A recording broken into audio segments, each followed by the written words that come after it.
పెళ్ళి ఎన్నేళ్ళు అయిందండి? 8 years. 8 years. అక్కడ ఆవిడకున్న సమస్యలు అప్పుడు వరకే రకరకాల డాక్టర్ల దగ్గర తిరిగారు కదా, వాళ్ళకున్న సమస్యలు ఏం చెప్పారంటే ఆర్క్యుయేట్ యుటరస్ అని చెప్పారు.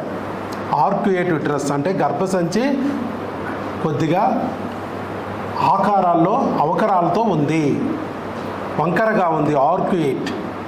తర్వాత బైలేటరల్ పీసీఓడి అని చెప్పారు. 2 అండాశయాల్లో నీటి బుడగలు ఉన్నాయి, బబుల్స్ ఉన్నాయి అని చెప్పారు. తర్వాత రైట్ సైడు హెమరేజిక్ సిస్ట్ ఉందని చెప్పారు. రైట్ సైడ్ ఓవరీలో ఒక గెడ్డ ఉంది, అది రక్తంతో నిండి ఉంది, రక్తపు గెడ్డ అని చెప్పారు. అది తీయకపోతే చుట్టుకుపోయి మెలితిరిగిపోయి పగిలిపోయి పచ్చడైపోయి ఆవిడ చచ్చిపోవచ్చు అని కూడా చెప్పారు. పాప వాళ్ళ ఆవిడ కూడా టెన్షన్ పడింది. ఈయన కూల్గా ఉంటే ఏంటి అంత కూల్గా ఉన్నావు, అర్జెంటుగా ఆపరేషన్ చేయించవా?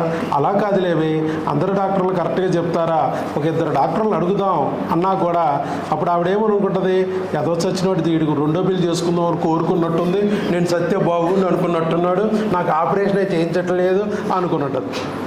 చివరికి మన దగ్గరికి వచ్చారు. మన దగ్గరికి వచ్చాక ఎన్ని నెలల్లో వచ్చిందండి pregnancy? 7 months. 7 months. 6 months medicine. 7 months. 7 yearsలో రాని ప్రెగ్నెన్సీని 7 monthsలో తెప్పించింది డాక్టర్ వైఎస్ బాబు మ్యాజిక్ ఫార్ములా.